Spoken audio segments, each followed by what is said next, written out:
program this weekend with the Kansas City Symphony is really one of my favorites of the entire season.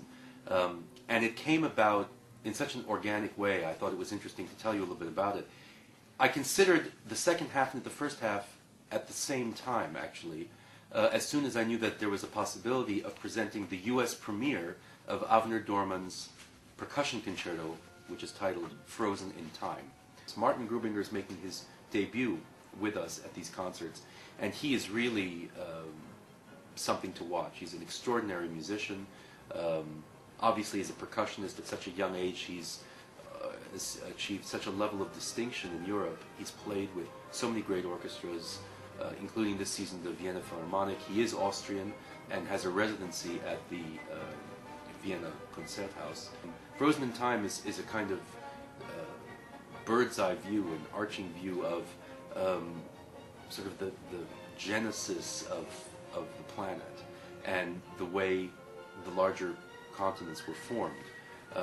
And by the time we get to the third movement, the Americas, that kind of grooving, sort of elemental life force which is behind this dazzling array of percussion instruments has really taken hold. The second movement, the Eurasian movement, is absolutely beautiful, really haunting and mysterious. And when I considered the piece, the Dvorak Eighth Symphony seemed like a natural foil, because while it's not as involved with the creation of the planet as the idea behind the Dorman piece, it is one of the most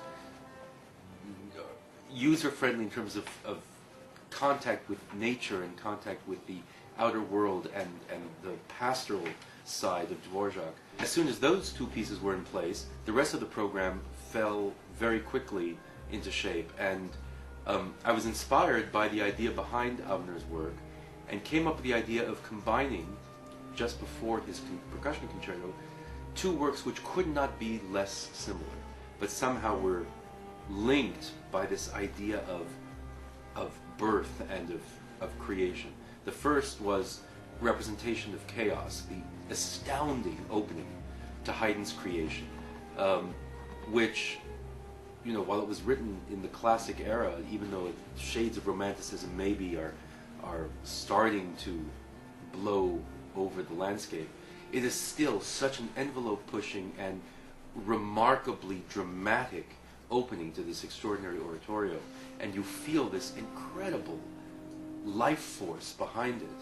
And then immediately following that, a piece which I have long loved, a kind of quirky piece which is always fun to play, which is Darius Milhaud's The Creation of the World.